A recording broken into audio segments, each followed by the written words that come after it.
In today's episode, we're going to cover direct response advertising. Now, what is direct response advertising? Technically, all advertising has some level of call to action. Well, most do anyway. Typically, what most people are doing on Facebook and all of the brands that you see, including Udi, is we have like a 45-second video and we're calling out just like one problem within the video. We're talking about the product, and then we probably have like a buy now or something like that as a call to action. That is technically direct response, but there's this kind of whole industry within most, like both e-commerce, service-based info, just everything that is more refined, more described as direct response. If we took the opposite of direct response advertising, we'd get brand advertising. Now, this is like billboards, the Super Bowl commercials, it's all of that kind of stuff. It's magazine advertising. There's no real direct action or direct response that they're calling upon. And the reason why a lot of people don't talk and learn about direct response advertising is because it's really difficult. It takes a lot of time. And sometimes it can be a little bit gray and black hat, meaning that they do some dodgy stuff. A lot of affiliates where they simply get paid by, they don't have a product or anything like that. They're just very, very good at creating these landing pages, creating these ads and getting people to click and take action. And therefore they're so good at it that brands will pay them to do all of their acquisition and give them a cut for it. So it's a great skill to have. And it is very, very difficult.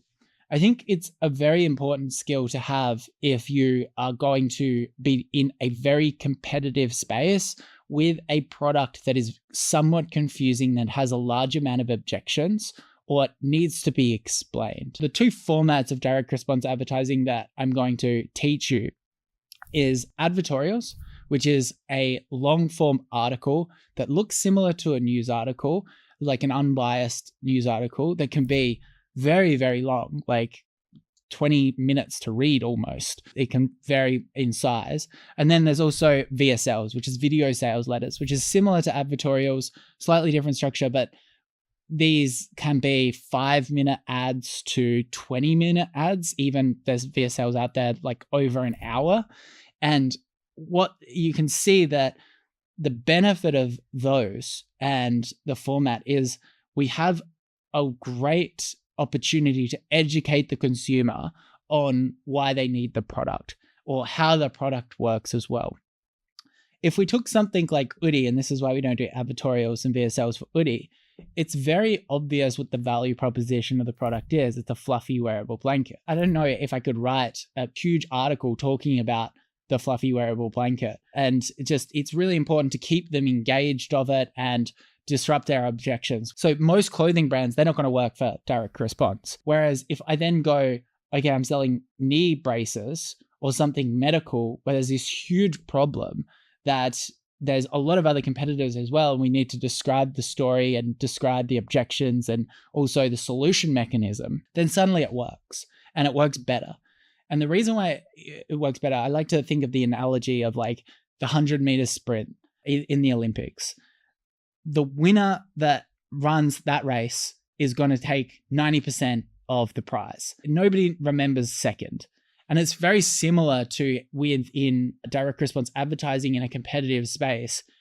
If you can use these formats that I'm about to tell you to increase conversion rate by 0.5%, so their website's converting at 2.5%, yours is converting at 3%, then you can spend and take a huge line share of that industry, which is already massive to begin with because it's competitive, and you'll take all of that prize money. The person that's first in the 100-meter sprint gets all of the prize money. The person that uses direct response to increase conversion rate and also average order value using aggressive order bumps and aggressive offers will also allow them to spend much, much more on advertising. So the conversion rate gets increased because you are using a story-based medium. So you're going to see a couple of examples in a second, but you're basically telling a first-person story or a story from an expert. The most emotionally engaging way that we can communicate to each other is through stories. So that then gives us the conversion rate boost. And same with VSLs, we're telling a story in the video sales letter. And then the average order bump is done through unique design, which you're never going to see on the Apple website because they're going to protect their brand. They don't want to be too salesy and aggressive. But I've seen direct response brands that have 3 to 5 upsells on their page. They might sell a pack of 5 and they might be drastically strike through and discounted for the majority of their life, which is somewhat grey hat. Now, on the flip side, those tactics, a lot of people will say that they are an antonym to brand because they are somewhat emotionally manipulative. They're not sometimes consistent with the brand messaging because they are somewhat salesy and pushy. Nobody likes a salesperson. People say that disrupts brand. As Alex Hormozi said, he was talking about recently how he loved direct response in his early days, and now he's more on the brand side because that brand goodwill compounds quicker than revenue. So he would rather build the brand side of things. I think that is very valid, and Udi wouldn't be where it is without its brand. But at the same time, if you're just starting out, and this is what this series is about for beginners, learning direct response tactics and implementing them within your business is one of the quickest ways to mitigate the fact that you are launching a saturated product, which we've talked about. I've told you how to avoid that. But even if you do a saturated product with these strategies, you'll make millions of dollars. That's the truth if you execute on them well. But don't expect to be very, very good at this stuff. This is an own craft in itself. But there are some really, really easy ways that we can kind of hack the process and get some early results, which I'm going to show you. The one final thing that I will say about this is there seems to be a massive demographic difference between people that respond to this form of advertising versus another. You're going to see these examples in a second. If me as a person went onto some of these websites, I would think they're a scam. It's almost like we are so conditioned to like Shopify's checkout and the simple Shopify layout. We see it across all of the brands we trust, Nike, Gymshark, this kind of stuff. So suddenly when we see designs and funnels that are off these sites, we get, our hairs kind of stand up and we're like, is this a scam? And this is why you'll rarely see a direct-to-consumer e-commerce brand that's doing direct response, that is selling very well, that doesn't have an audience above 40 as their main demographic. So that's just one thing to kind of think about and qualify, is this right for me? But most people that are scaling and running brands, to be honest, their demographics already on Facebook, their demographics are already over 30 years old, up to like 55. This is simply because their platform is now aging quite heavily. So for most people, it is going to work. So let's dive in and look at some example advertorials. Then I'm going to show you how to write an advertorial using ChatGPT. And then we can do something in VSL. I'll give you a copy of this document on millionaires.com, and I'll just show you some example advertorials as a first step. So the first section of advertorials that we have are pain-based. And obviously we always talk about having a pain point for our product. When I'm saying pain here, I literally mean pain. Like they are hurting. They're physically hurting. And now you guys can see what an advertorial looks like. It's like an unbiased advertisement, feels like an unbiased news article. Note that they all have advertorial at the top. This is a legal compliance. Otherwise, it's very, very deceptive. You can't actually pretend to be a news article. That's not right. And I'll talk a little bit more about the compliance as we go through this. Obviously, this is a higher risk kind of form of advertising, and you need to make sure that you are compliant. So this is a pain-based article. I'm just going to read the headlines just quickly. So finally, there's a simple way to combat foot pain caused by obesity. This one is about also foot pain. And then this is about your lymph nodes, I think. Anyway, that's a couple of formats. So if your product is solving pain, advertorials probably going to be more effective than running a Shopify landing page. That's just the truth of it, just a simple product page. The next examples that we've got is safety. Now, if your product can make people feel safer, it's going to be pretty awesome to do an advertorial as well. So this is a device that pumps up air tires. Yeah, a portable air pump. And this one is about fires and safety within the home. So if your product can make it safer, this one is applicable for all brands technically, which is business success. And I've seen these work every now and then, where you kind of talk about this is the most viral product on TikTok, blah, blah, blah. And this one is like, keep warm with this heater that's working really well. You can talk about the founder success story for any business, of course, and you can tell about the sales.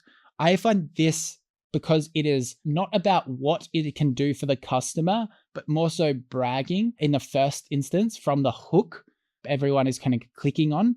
It's far less effective. And I've seen lots of people that are just like, oh, advertorials don't work for me. And it's like, yeah, but you're just kind of talking about yourself too much. You want to talk about what is in for the customer. So this technically will work for everyone, but I see the one that works best for is still when there is such a large technical either pain point, safety point, or certain shock value within the product value proposition as well. So the last one is shock. You're really just trying to disrupt or scare people, which a lot of people do. So this is, I guess, somewhat health as well. But this is the Pet Lab Co., one of the best direct response brands that's existed in the past 5-10 years. And they're the perfect example, right? They're selling pet supplements, one of the most difficult spaces to scale, one of the best lifetime value, because dogs can't really complain about their supplements, so people just keep buying them. They just launched a product page with this exact product and a couple of Facebook ads at 45 seconds. No way are they going to win. No way are they going to scale to over 200 million, which I believe they're at. Then this one's, again, I guess these are all still health, but at the same time, I just find that they're trying to really shock an existing belief, which technically all advertorials do. You get the idea. So they all look pretty similar. They've all got the really strong hook, which we're going to break down the formatting now. When you're writing an advertorial, there's kind of 4 main things that I see work, which is the first one is the first person story. So this can be a customer. There's a really good story from Peter Kell, who's really amazing at VSLs. And he talked about how he surveyed his customers, and one of the women was just like, oh, the most embarrassing thing happened to me when I was sitting down and the person across the table, I was on a date, and they licked their finger and tried to wipe the dark spot off, which happens when you're aging. And they then incorporated that into the advertisement as this person telling that story. And you'll be shocked at how many people would have experienced that with the problem set, with that problem. And that's why it works really well. So getting either a customer or you to write the first person story is a really good format. The next is an expert story. So typically you'll see like a doctor writing what they think. Secondhand story is where you're just saying, this is what I found out, this is what I saw, blah, blah, blah, rather than, hey, this is me writing the article. And then a news article is probably more of like a generalized, this is a factual thing rather than like a narrative, so to speak. So this one looks like it's a bit more secondhand story. So how John rather than how I. This is a first person story. See my neuropathy. And then this is by doctor. This is an authoritative expert story. Yeah, this is a bit more like a news article. So it's not really like a first person narrative. This is first person. So once we know what format we're going to run, now with the expert story, you're going to have to find an expert and you're going to have to work with them on the next things that we do. You might have to work with a copywriter. They might be amazing at copy and they can just write it. With a first person story, as I said, you can survey customers. Secondhand story is exactly the same. A news article is probably easier to write initially if you don't have these stories, but to be completely honest, they're the least effective because you are not doing your homework, you're not finding a narrative. Again, these stories are the easiest thing for people to consume, as if someone's going to watch a 20-minute VSL, as if someone's going to watch an hour VSL. And it's because you don't have there's no such thing as a too long article. It's just too boring. So really focusing on surveys and telling a first-hand story and being captivating. So here are some general copy and design tips that you'll see throughout the advertorial. So short sentences. So when we look at like this, like you can see that they're varied sentence length, but there are still short sentences and they're all spaced out. This is just because it makes it so much easier to read. So there's the second one, just easy to digest. Don't use massive words because that's just confusing. Bold text for things that they need to read. You can see the use of bold text just to create some content hierarchy. Conversational language, as I said, one thing that with the conversational language is if you're selling to like doctors or you're selling like to biohackers, maybe you can use more scientific language. If you're selling makeup brushes, then chances are you want to use a little bit less scientific language simply because more conversational for that demographic. for obvious reasons. So the final point I will say is the best advertorials, if you just removed all of the text and just looked at the headline and then the images, it should tell the story. So you've got foot pain, pills, you've got then a doctor can solve it. This is like what's exactly happening, like the nerves and whatnot, swollen ankles. And then it just kind of tells the story. Like they showed how it fixes with a 3D render, and then the actual product, how it actually applies. And now they're all happy, smiling, laughing. So you see, if you remove it all, like this one here, I don't think the images are doing that same story. There's no 3D renders about how it works. Like there could be 3D renders of airflow, graphs, that kind of stuff. Like that is so obvious what it's doing, and you can see the images tell the story. So I think that that's one thing that is really important. This one's actually really good for the images. You can see them going through, finding the product, how it applies, expert, the product itself, the progress shots, that kind of stuff. Really, really powerful. So how do we do it? Let's go into the structure. All of these advertorials are going to follow pretty much the same structure. The first thing is a headline. So I like to make it a very authoritative, credible source. And one thing I'm going to talk about a lot is like open loops and closed loops, which means like a statement that opens curiosity and then you close that later on and give them the answer. But we need to create curiosity so that people read every single line. That is the goal. We're trying to educate them throughout it. So let's break down a couple of these headlines. The final one is provocative language. Like don't say like borrow, say steal, don't say dislike, say hate, these kind of things. You've got to be really, really strong in the language that you use. So let's break down a couple of these headlines. So finally, there's a simple way to combat foot pain caused by obesity. Here's how. So like finally, like really kind of dramatic language, which is really good.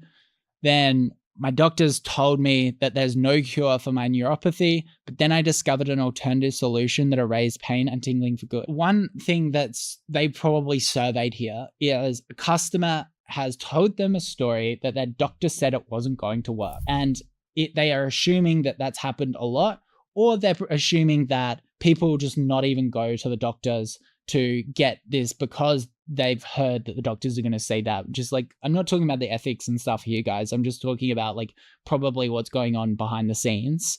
But then I just discovered an alternative solution that raised pain and tingling for good. One thing to note here, guys, they haven't said this foot massager or this foot TENS device or whatever this actually is. Yeah, it's a massager, is going to solve my foot pain forever. Because that's like a open and closed loop in the headline.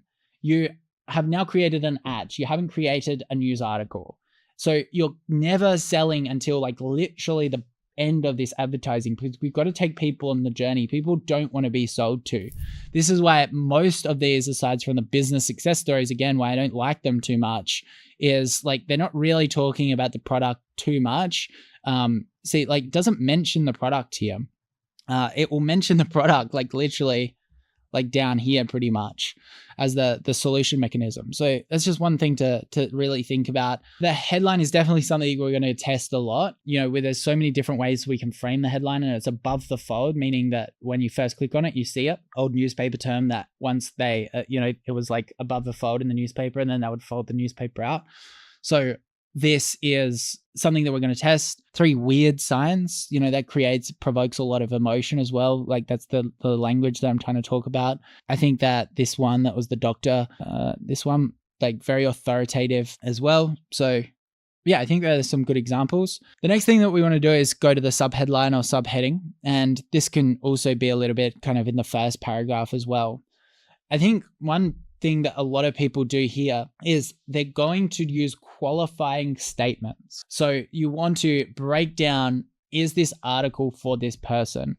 So you can see here, this here, if you're struggling with lymphedema in your legs, calves, feet, or ankles, or if your legs feel like they're 1,000 pounds, again, that 1,000 pounds is probably from a review or somewhere. Read this short article now before you do anything else. They have now qualified. Will it be a smart investment of your time to read the rest of this article? Let's see if we can find another few qualifying statements. So, and a qualifying statement here could be, do you have a home in a high-risk fire area or something like that? Or do you cook with grease a lot? Like that would be a qualifying statement for this one. They're not using it. This one would be like, are you road tripping a lot or something like that? So I think qualifying statements are really good to introduce. And if they're not introduced within the subheader, so the subheadline, they're probably going to be introduced pretty quickly in the first paragraph. You can see here, if you hate being cold, but you don't want to raise your heating bill, like that's a qualifying statement. So I think that makes sense.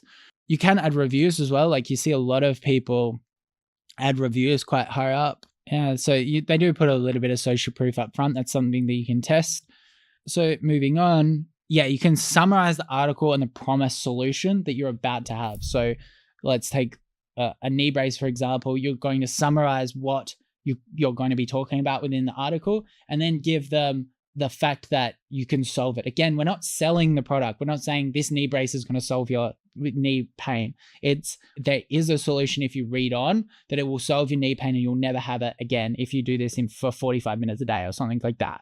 So it's pumping that up. And then you've also got the author, which can sometimes be important. If you've got a credible, authoritative person, then definitely use that there. So then we got the hero image. Now, this is again something that we'll definitely test. This is more of a stock image. I'm not totally sold on that one. There a lot of movement and GIFs or whatever you want to call it can be really good because people are starting to read this and it just captures attention. And you're really just trying to display what is going to happen in the article, or really create an emotional response that people can relate to within that image. So if this was just a simple stock image, let me grab like this one. If it was just this, honestly, as the top image, it's just not strong enough. Like it doesn't create any curiosity. It doesn't create any emotion. Yeah, so that's the hero image. Animation before and afters can work really well here. Just sometimes Facebook can get a bit funny about them. But yeah, start telling the story with images. Some people won't read. I talked about that. The next thing that we're going to do is describe the problem. So we want to relate to the customer's story and basically have them go, this is a really big problem for me. Sometimes you can be communicating to people that already understand that there's a problem, they're problem aware. Some people you actually need to describe the problem that they might have never thought of. And you kind of need to understand that difference. We'll take an example. Let's grab this one. So he's introduced himself, he's added his credibility, more credibility there. You name it, I've seen it. So again, this is kind of all just authoritative stuff. Then we're talking about lymphedema, so bad. There will be a point where they talk about the problem. Well, the problem's kind of obvious. Like if your legs are looking like that, there's a problem. So that's basically what he's doing here. So I can barely walk to the bathroom because of neuropathy. And by the way, one beautiful thing about advertorials and direct response from advertising, you would probably be able to find these guys advertising this whole body massager with a completely different angle that has nothing to do with neuropathy. Like this is the thing, the best products, that what they're doing is they're trying to find the best pockets on Facebook and the best problem sets to write these articles. And this is where sometimes it can get a bit diluted with brand. It's just like, are you solving neuropathy? Are you solving foot pain? Are you solving ability to perform as an athlete? The whole body massager probably can solve all of those issues. And therefore, like they will run all of these different advertorials. Now that's sometimes antonym to like building a brand because it's inconsistent. Consistency is so important, knowing what you stand for. So anyway, back to it, just describing the problem initially. But that's not even the worst part. What pains me the most is I'm a burden to my family. So that's kind of like really reinforcing what the problem is and why it's a problem, which is good. The other thing about describing a problem is a lot of these people will use science very early on. You can see these people talking about the swelling, why it is actually a problem and how the problem actually works a little bit more. So then we've got challenge the existing solutions. Now, this is like we're trying to create cognitive dissonance between what they already believe and what they probably already tried and why our solution is better. Well, that our solution is going to come a bit later, but really using metaphors and how you've stumbled upon this belief. It's almost like you're telling them a secret and you're trying to educate them, because if we already know the content, we're going to bounce off. We're going to be like, we don't want to directly instantly challenge their beliefs. Like outright. We want to nurture them along it. So it's like, you think knee pain is because of inflammation. They're like, yeah, I do think that, but this is why the inflammation is actually happening. You might have thought it was because of your joints, but actually it's because of your diet. And that's like, yes, they agree with you, but here's the real reason. And that's kind of what you can start. You start to shift them away from that belief. Then we've got find the solution. So certain ones, like this is like the inventor's story, I think works really well. So it's like, how did you discover this solution? And it can be, my example was like, I put a ton of blankets on me for weighted blankets when I was testing out the product, and then tested mine, and it was super calming. And that can be a story. It's a pretty lame story, but you can probably get one that's a little bit better than that. So the invention story, how the new solution works. So now we're starting to talk about the product in itself and how it works, but we're not talking about our product. We're not selling yet. We're talking about the science, the benefits, the features of this product, but we're not saying the calming blanket does this. It's like the weighted blanket is known for this. Well, like it is a bit of a subtle difference, because we need them to really read all of this section, because this is where we're going to educate them. So sometimes it can be like firsthand stories of like what happened when you use it, before and afters, instructions on how to use it. It's like, wow, the first time that I actually put it on, it tingled, but then the pain went away straight away. And again, real story, what's really going to be powerful here. Then we go to like, what was the outcome? Like, how long did it take to get results? Remember, everyone wants a solution to all of their problems, but if it's going to take a lot of time, money, and effort, they're not going to want that solution. So towards the end of the solution, you probably want to be talking a little bit more and more frequently about the product itself. And then you come to like, what was the outcome after you use it? So how long did it take to get results? Now, time is also a massive objection, as well as price. Like if we can reduce the time that it takes someone to get the desired results compared to the alternatives, as well as make it affordable, people are going to be far likely to buy. So talk about that. What were some potential negatives? Now, by framing some potential negatives or disqualifying a certain demographic that we don't want, because they're not going to see success for it, we can actually build trust with people that we do want, and we can reduce returns, all of that kind of stuff.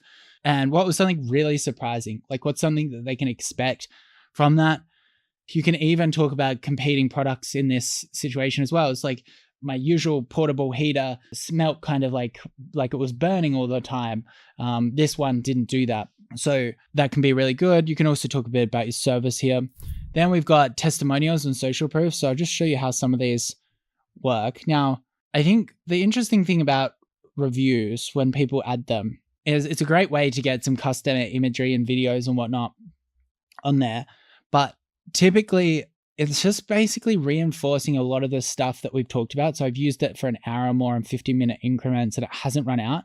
So talking about charge as a question. So it's just a great way to very easily insert objection handling. So it doesn't even need to be 100% in line with what the article is about. It's just like, you're trying to address it's almost like a frequently asked questions section that can really reinforce and build trust. So you definitely use some reviews. Now, one thing you'll notice about the formats of these, like this kind of looks like a little bit like Amazon, but some people use like Facebook comments and stuff in their reviews. I don't know if that's 100% allowed, but they're just trying to make it as unbiased as possible and real. So yeah, maybe check into that if that's allowed in your country.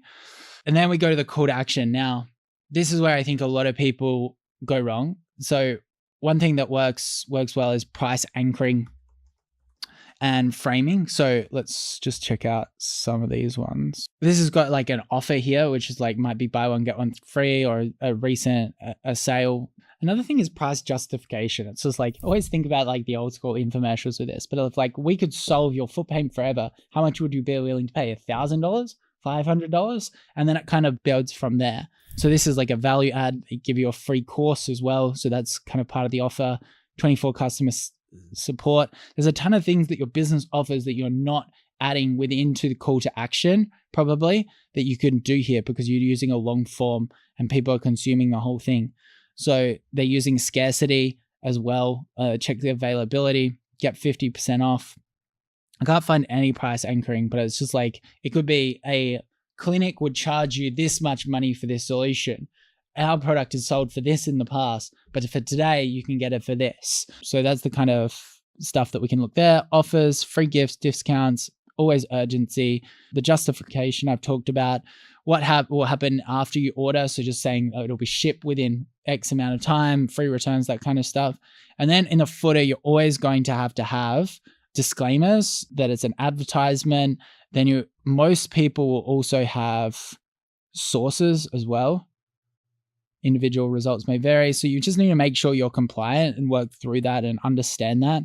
I haven't gone too deep into compliance, so make sure that you're looking into it. See, here we go. Here's sources as well. I think that this is a really, necessary thing to do for compliance, but also a really good trustworthy thing, because a lot of these things that you're talking about within your article should be backed in science, and you need to have a valid reason why you're talking about them. So the more we can talk about, the better. So how would we get an advertorial done for our article? Now, I would strongly recommend, if you're just getting started and you know how to write a little bit, or you want to learn how to write, I highly recommend writing it yourself. Go onto these examples that I've seen, literally either write out their article again, and just every sentence when you write it out, like just copying it, just to learn it and just to see what they've written. You could even handwrite it all out just to get the feeling of what it looks like. Then go through and just build this structure from this, what I've shown here, and just be like, what is the key problem that I'm writing for? Which might be this, and what is the story that's behind it? And then just put dot points for all of like this kind of stuff. Make sure each line is just progressing, and is very, very engaging.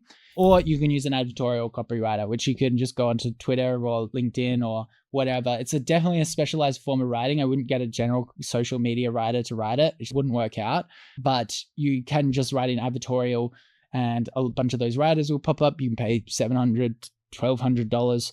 Some of them, obviously the best in the world, are going to be like 10 grand or more. I know someone that paid 20 grand for a VSL to be written. It's a beautiful art, and people know what they're worth in that. But yeah, you can definitely pay them to do that. But if not, we can use ChatGPT just to get the bare bones. Now, the way that I would do this is I would come to ChatGPT. This is going to be no way like optimal, but we've already got this one here. So I've just said, list some core messaging I could use for a Facebook ad for alpaca socks and how they can keep your feet cool. What are some more interesting things about alpaca socks that can help me? So I'm just basically warming up ChatGPT here. Now I want to go and I want to write me an advertorial similar to this for my alpaca socks. The brand name is Peak Textile. Actually, I'll use this one because I don't want it to like the first person doctor story. And we can just punch that in. So, and then it's going to punch out an advertorial. Now, this is when I first heard about the thing. So this headline would definitely need to be punchier. Again, that's just talking about the business. So one thing that we could do is let's just refine it a little bit better. As an avid hiker, I've tried every kind of sock there is, from high-tech synthetics to fancy merino wool.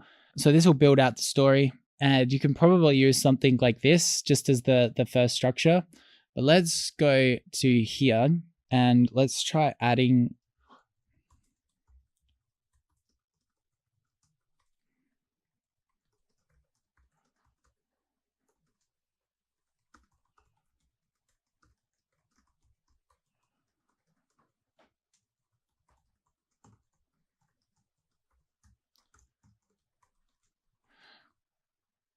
send this as well. And this is just expanding it out there. So I might keep tweaking this. You definitely probably want shorter sentences and first person story. And again, it's so much better if you can write the actual customer story and use that. But I think I'll be able to get a ChatGPT one just so I can show you how to put that into the store and actually how to build this advertorial funnel out. Let's go through VSLs and how they kind of differ. Now in the industry, a VSL is probably, most ads where you're kind of sitting in front of them talking to a camera, it could technically be a VSL. They're probably more so defined as, within the industry, a longer form video that's generally an interview style that is focused more on educating the consumer, especially in the early stage, rather than a hard sell straight away. So very similar to the advertorial. It definitely has notes of being unbiased, like the advertorial as well. You'll often see these video sales letters as YouTube, because YouTube, while it's a huge platform and you can advertise and spend massive money on it, it's still very hard to convert, because you're really interrupting someone with a purpose that's trying to get to a piece of information. So we need to use the best practice of advertising to actually hook them in, educate them, make them, this is worth watching over the video that you were initially looking at. And it's just converts so well. It definitely, if it's going to convert on YouTube, it's probably going to convert on Facebook as well. So it's a really, really good format to learn. I think that I wish more brands in their early stages would take on a VSL and give it a go, especially by using an authoritative figure like a doctor or an expert in the subject, a product designer, that kind of stuff, to talk about the issues at hand and build this big, long video in the early stages of launching their brand so that they can use it as a modular content bank going forward across the board. So even if you're just doing 45-second UGC ads on Facebook, if you have this like one massive authoritative video when you're first launching, you can split that up, you can add it to certain parts, you can put it on your landing page. But more importantly, I think that we're going to try to build a VSL for our new separate funnel, and it's basically called a VSL funnel. So again, similar to advertorials, very viewer focused. We want to use a ton of visual cues and metaphors to take the person on the journey and explain what the issue is and how you're going to solve it. And you're going to constantly create open loops, closed loop. But let me just break it down, what the format is actually going to be. Then I'm going to show you some examples. Then I'm going to show you how to use ChatGPT to create one. Granted, it's not going to be absolutely dialed in, but at least it's going to give us the format, and it's going to be very, very quick to do. So firstly, what is the format? Generally, the advertorials are going to follow this format. Firstly, it starts with the big problem or contrarian idea that you're going to address. And then secondly, it's going to be the problem. Like the difference between these two that I like to define them as is like the big problem or contrarian idea hooks them in. It needs to be somewhat controversial. And then the problem is like, why does the problem exist? So the whole first section is talking about the problem mechanism as a whole and what's going on. Then sometimes people go straight into the solution, but sometimes also people use the promise in the middle. So this could be like what they will get by finishing watching the video. They're going to get the solution to the problem. Then the solution, which is going to be obviously like kind of what your product does, or it's not even sometimes about the product specifically. It's more about how the solution actually works. Sometimes that can be kind of parallel to your product, but we're trying to avoid, for as long as possible, plugging our product. Then we've got the proof, which can be in forms of social proof, the testimonials, and it can also be in the proof of like the science behind our product as well. So how do we get a VSL and how do we start setting this up? The best platform that I use for this is VidTower. Now I'm going to add a couple of transcripts and some example videos into millionaires.com. So if you don't want to use another software, then that's fine, because I'll pretty much have everything that you need there. But at the same time, I think that I just wanted to point out this is exactly where I've swiped all of these VSLs so that you can watch them. So we're going to go through and we're going to actually play a couple of these and learn about them. So I'm just going to crank this. If you're a woman over 40 and you want to lose belly fat, stop doing endless workout. So they've done a qualifying statement and what the problem is. If you want to, actually, they're about to say the problem, but they've done a qualifying statement there. Want to know why those crazy workouts and bad eating plans aren't working long-term? Because they don't fix the root cause of your problems. So you're always fighting against. So again, she hasn't really described the problem just yet. She's just kind of qualifying, and she's using a contrarian idea that everyone believes that they need to do these crazy workouts, but she has a different solution that's coming soon. Hence this hidden issue, and your results don't stick. And it's even worse for us women in our 40s, 50s, and 60s. Cool. Again, just calling out the avatar, but she's, basically saying these workouts don't work. Is the root cause of our problems, and how do we fix it? Well, these endless workouts and many so-called healthy foods are metabolism disruptors. So what she's done there is she's created a certain packaging that makes you want to listen to the rest of the video. Again, every sentence within your VSL, considering this is a 5-minute video, I'm going to show a 40-minute one in a second, that needs to be strong, because otherwise they're just going to tune and churn out. So they actually disrupt our metabolism. Sorry, she was saying metabolism disruptors. You're like, tell me more. It's just a way to package the information that you're about to talk about. So it's kind of like an open loop. And our hormones. So it's not your fault. I tell my clients all the time, you're not broken. It's these disruptors that are making it so much harder on you. One thing that you often do with this kind of video is again, why you really need to know your customers. You're not trying to instantly tell them you're 100% wrong. Or you're telling them the solution straight away. You're really trying to align the video with what the person already believes and then make slight pushes. So let me show you what's really going on and what you can do about it right now, despite your age or your situation.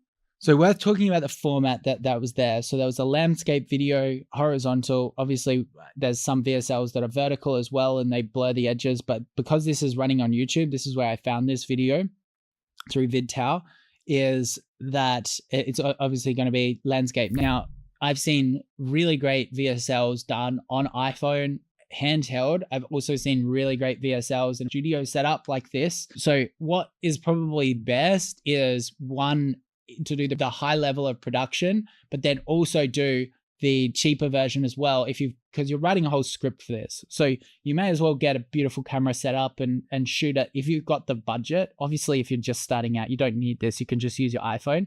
But if I was, me personally launching a store, I would use a high level of production because I have the budget. And then I would also do an iPhone and film it that way as well, with a bit more movement, a bit less produce, just to see what works.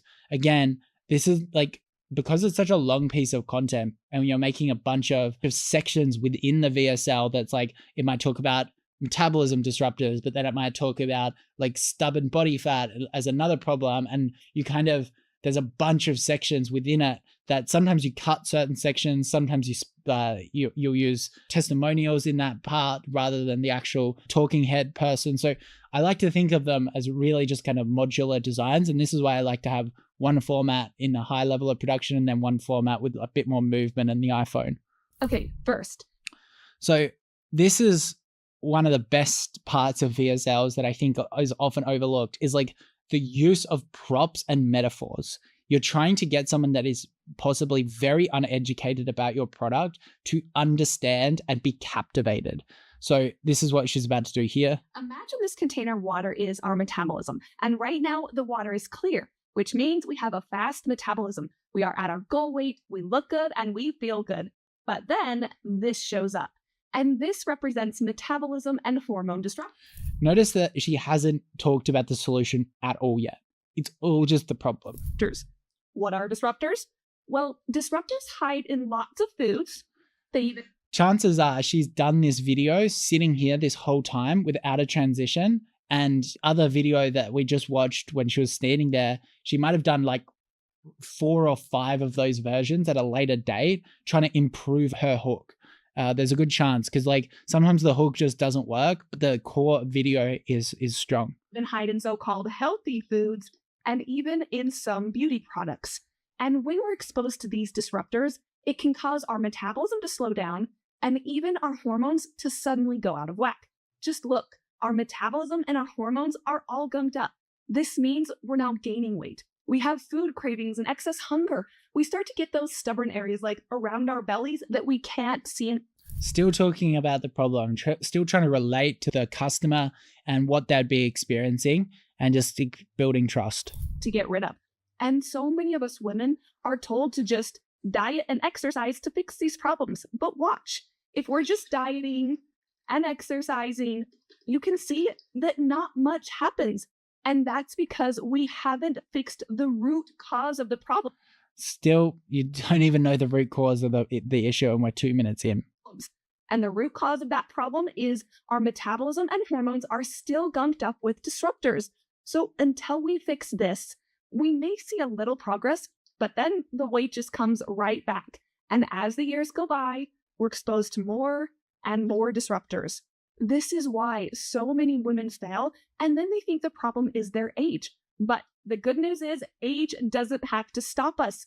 Once we fix So it's really important to write out a bunch of common beliefs around your product and common situations just so you can keep calling them out. this, we can start to see amazing results again. So what do we do to get a faster Here comes the solution. metabolism?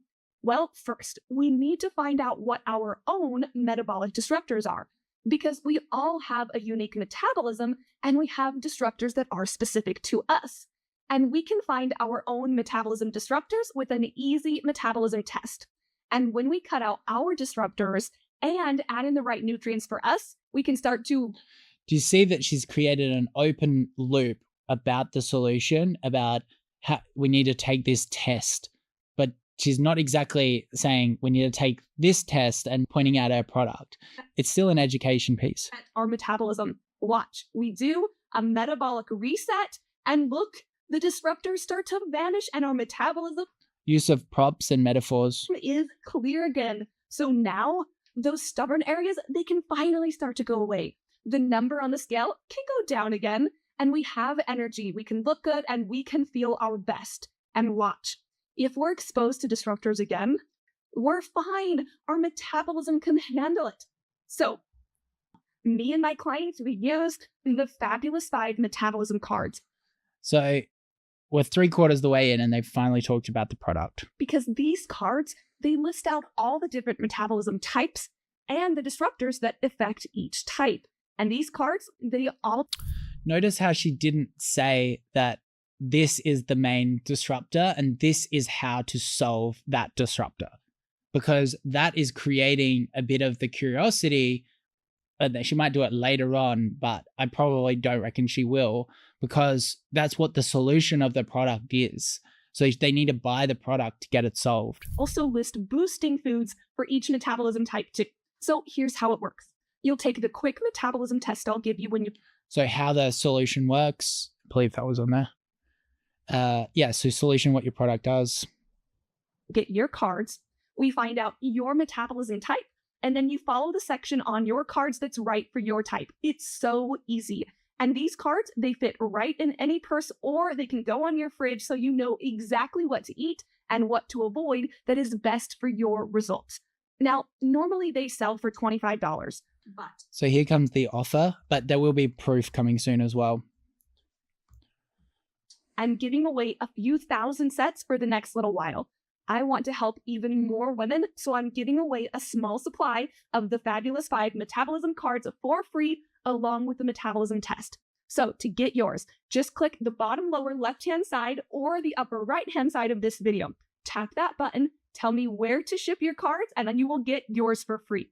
All I ask is that you help me out with a small shipping fee so that I can get them to you.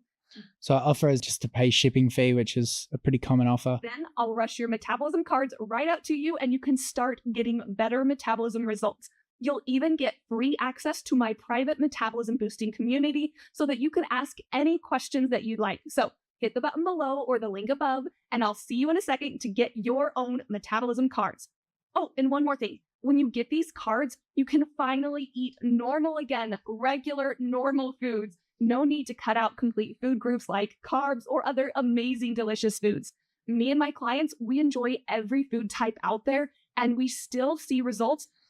Sorry, the social proof and testimonials wasn't really used. She just talked briefly about her client, the benefits that they've had. Because we cut out the metabolic disruptors. So tap the button, get your own cards before someone else grabs them from you. Now, one thing that you'll often see about VSLs is when they're being used, often use VSLs later in their funnel as well. But you can see that they've got another VSL here. It looks like she's going to do the similar thing.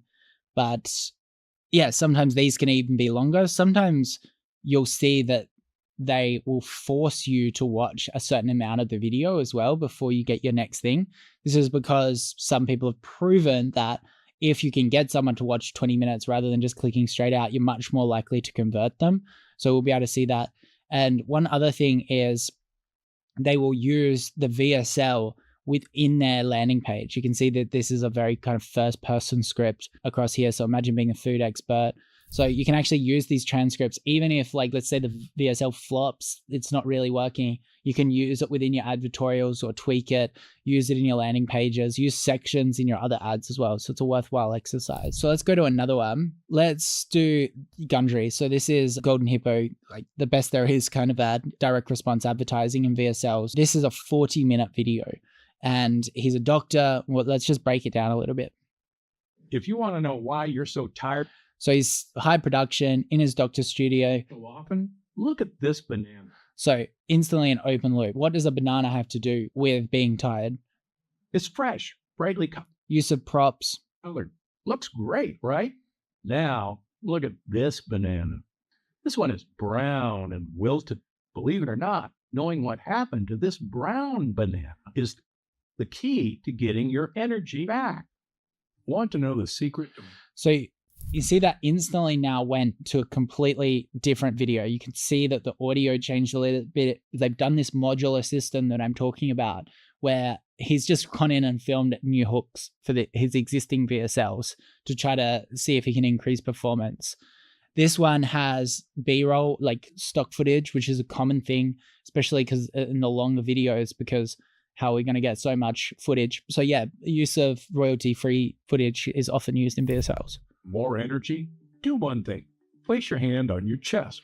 Hold it this. So this is the use of like a practical example where they can do it. The most famous one for this was back in the day, there was a toothpaste commercial. And it's like, run your tongue across your teeth. Do you feel that? Like that gristly feeling? That's plug buildup. Use this, now do it after you use this toothpaste and it will be completely clean. It's clean for every toothpaste as well. Everyone gets that feeling, but the way that they created like a physical thing to do kind of makes people really buy into the ad.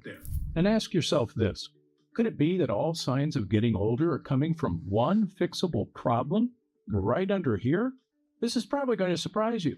But if you have low energy, if your body is achy, or you need naps at random times, or if So that's a qualifying statement like their customers would be experiencing. you're gaining weight or having skin problems, Basically listed everything with getting older, just to loop everyone in. joint problems, or trouble concentrating, these issues could all be starting right here at your heart.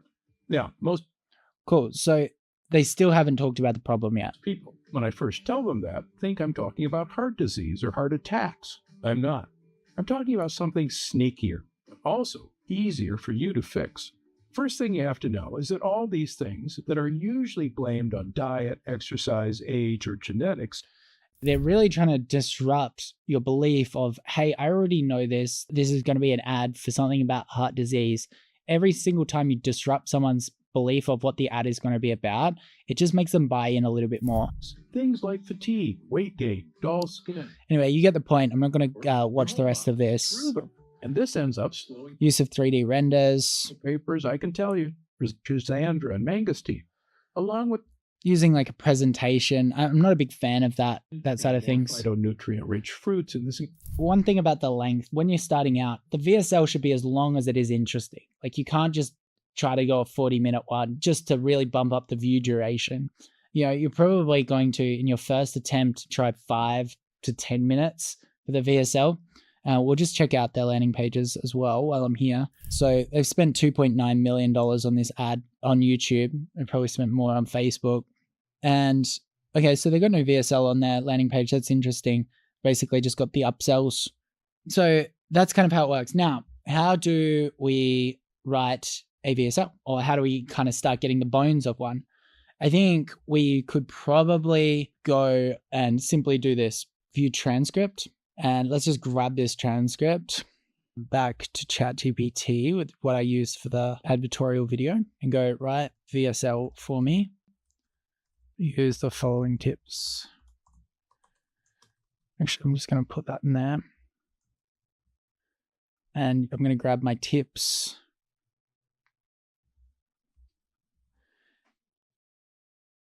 For socks, use the following tips and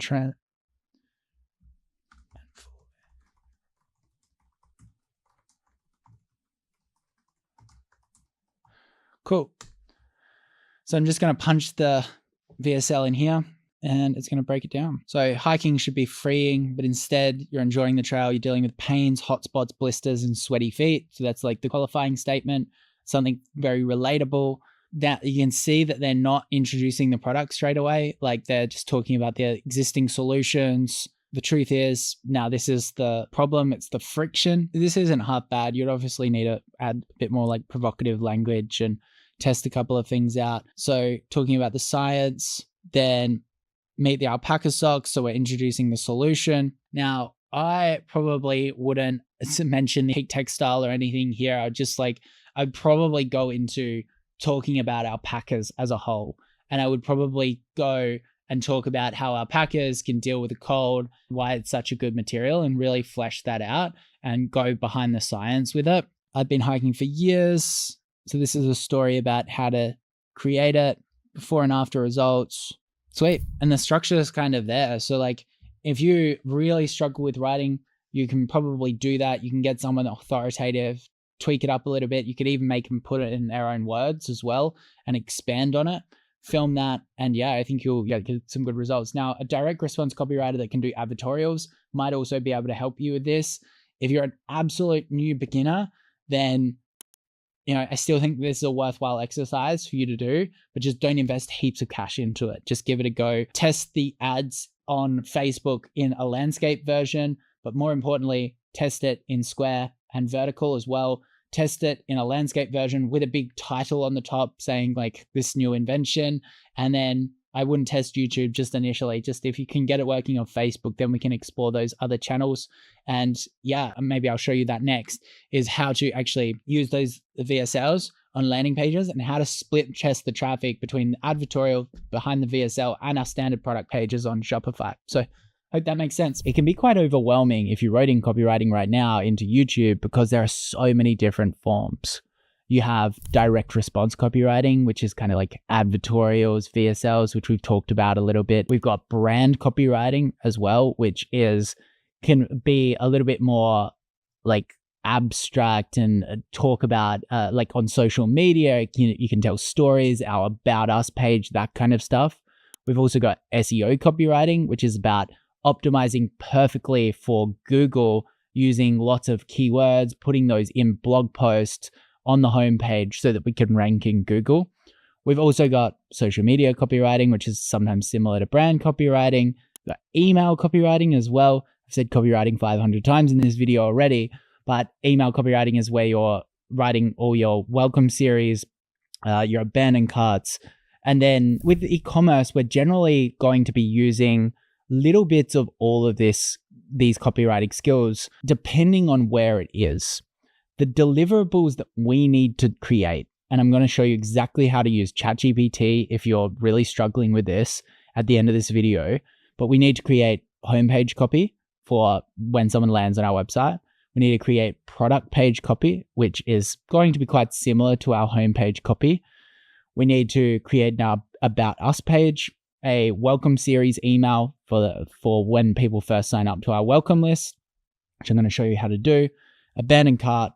We also need our advertising copy, which is more direct response. So our Facebook ads will have a body of text. Now, albeit that's not hugely important compared to the creative, but it is still something we're going to have to do. We're also going to have to do our Google copy as well. So when you search your product, you would have seen a lot of these Google ads. You can see the search-based ads actually have writing there as well. So there's a lot that we have to kind of go through. Where do we start? It's really important that we start at the fundamentals of what makes good copy. And there's a couple of really great frameworks out there, which the first one is the PASS framework, which stands for problem, agitate, solution. If we think about when we're trying to write, all copy, all we're trying to do is to try to persuade someone from one position that they believe to another position. We're trying to create and evoke emotion to create action. And the PASS framework embodies that quite well, because if we break it down, so you've got problem. So we're describing the problem. In our example for the alpaca socks, it will be, do you get blisters on when you're working on a 100-degree day? Or do you get blisters when you're hiking and your feet start getting sore? Then we've got agitate. So that is quite similar to problem, but we're just drilling down a little bit more. So we're just maybe saying, do you get blisters? Did you know that they can actually get infected and get much, much worse? And then solution. Enter the alpaca socks that have moisture wicking ability, therefore that you won't get these blisters. So that's one framework. If you're just sitting, staring at the screen and you're like, I don't know what to write here, the PASS framework can be used for the emails, the Facebook ads, all of that kind of stuff, even some of the website copy. But if you're just stuck there, just give that a go. The other framework that can also work is the AIDA framework. The AIDA framework stands for attention, interest, desire, and action. And it's very, very similar. So the attention we've talked about a fair bit in this course is the hook. So very similar hook could work as the problem set, which is, do you get blisters? And then we're trying to capture their interest by maybe even being a little bit scientific. It's just like, did you know this is actually caused by your socks? And then it's like desire. Imagine if this didn't have to happen. And then action. So actually telling them to, hey, go purchase this, buy one, get one free. So they're just two frameworks that you can use for those things. When to use each framework, it doesn't really matter, to be completely honest. I think that copywriting is, great copywriters will hate me for saying this, but when you're first launching your store, it's not going to be dependent on you doing incredible copy, like the best copy ever. You don't want to be spending way too much time on this. It's going to be dependent on your positioning, what you're actually trying to market the product for, the product selection, the fact that you just have okay copies, as in no spelling errors, clear communication, you're clearing up all of their objections. I think objection handling is one of the ultimate copy hacks, where you simply look at the copy on your website and go, is a consumer still confused or has objections? If so, can I use copy or images to handle those objections? For our product with the socks, we could put that into ChatGPT and say, what would be the main objections someone would have before purchasing this product? One of them would be sizing. Is it the right sizing? Does it have a returns policy? What's the shipping rate? So all of those things can be covered within our copy. Another thing we really need to understand is good copywriters will, when they're presenting work to you, is to make sure that the format of the page that you're going to be putting that copy in matches the deliverable for it, because it's a really important thing to understand hierarchy of text. If we get, let's say we write all of all of these words for the website and we make it way, way too long, and then we go to our Shopify website and we copy and paste it across, and it just looks like a big blob of text. There's no where that our eye just suddenly gets drawn for the main characteristics that we're looking for. And this is just something to consider when we're going through this process, which we're about to do. We're going to look at the website that we're designing through the theme that we're using, and we're going to make sure that it kind of matches there. And we can play around with that a little bit. So a few common questions I get here is, do I need to hire a consultant for this? As I said, I don't think you do, especially with ChatGPT at the moment. We just need to make sure all the objections are handled and it's clean text. Do I need to do SEO? Absolutely not, unless you're an SEO specialist, because we're driving traffic to our website in another way. There's no point doing SEO at this point. Eventually, if you're in a really, really new niche, like for calming blankets, we rated #1 for weighted blanket for most of the period that we're selling. And that drove a lot of traffic because it was a really new niche. But we were fighting a battle every single day against our competitors to hold that spot. So I don't think that it's something that you should consider initially, because sometimes that SEO copywriting and the structural changes that you need to do there from a technical point can get in the way of you creating the emotion and doing direct response copy, getting people to actually take an action. So you can kind of ignore that, which is good. Another mistake and a question that I get is like, what is the purpose? What goes first in your copywriting? It's really important when we go through it to make sure that every single line that we have, let's say it's an email, captures their attention and we don't drop off anywhere. One line should lead to the next. And this is why you often see spaced out text on like LinkedIn posts at the moment, because people knew that it was easier to capture attention just having one line and focusing on that line, making sure it's perfect, and then capturing the next one, rather than people just seeing this big blob of text. So really think about every single line that you're doing, making sure you're bringing people on a journey and trying to create that emotion. I think that's kind of just a general overview. What we probably need to do now, because we're very, very close to setting up the Shopify store, is we need to just use ChatGPT. So once we're on ChatGPT, we want to prime it so that it understands what our product is a little bit. Because if we just go write website copy for this product, it's not really going to be great. So if you want to use your competitors or someone selling a similar product to you to prime it, and you can just grab their website and copy and paste it across, and you can just paste that URL and just say, here's a competitor.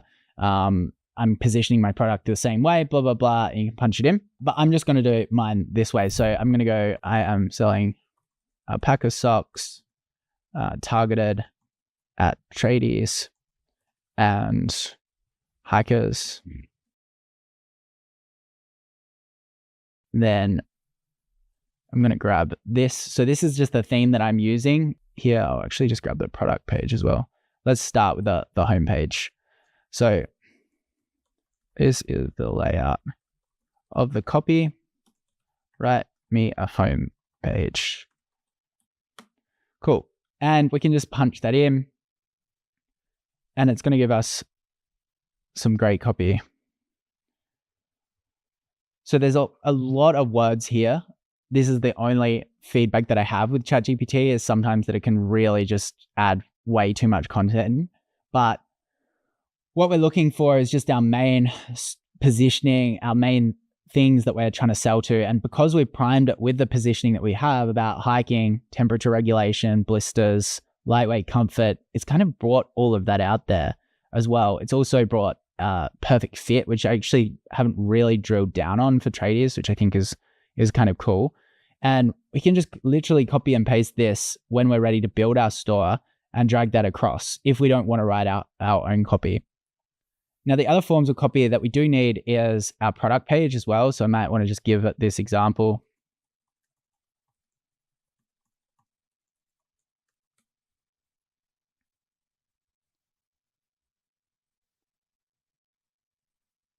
Cool. And it's got all the product highlights, durability you can count on. Again, probably too many words here, but it's even got potential icons that we can use, which I assume this has it, kind of these dot points here that will probably make these icons, but it really is kind of that easy. Now, emails, I'm probably going to go over the email copy in its own module because I think that it can be a little bit different. But if I wanted to create emails, for example, I could just go write me a welcome email for 10% off, make it conversational, one line at a time, and it should be pretty good.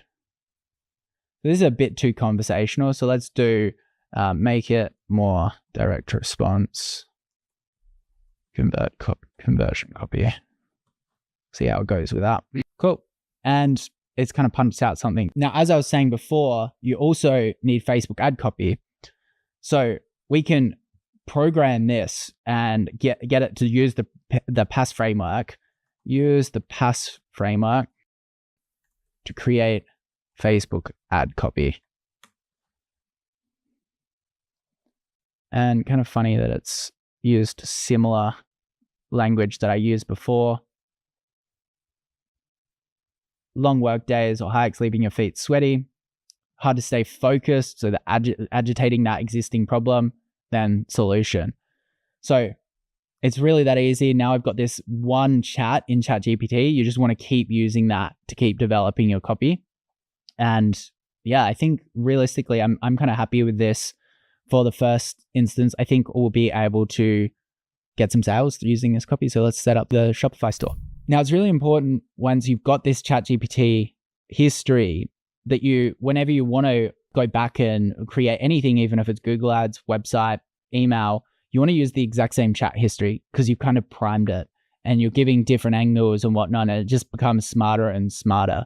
But realistically, I'm happy with this. I think we'll be able to get some sales with it.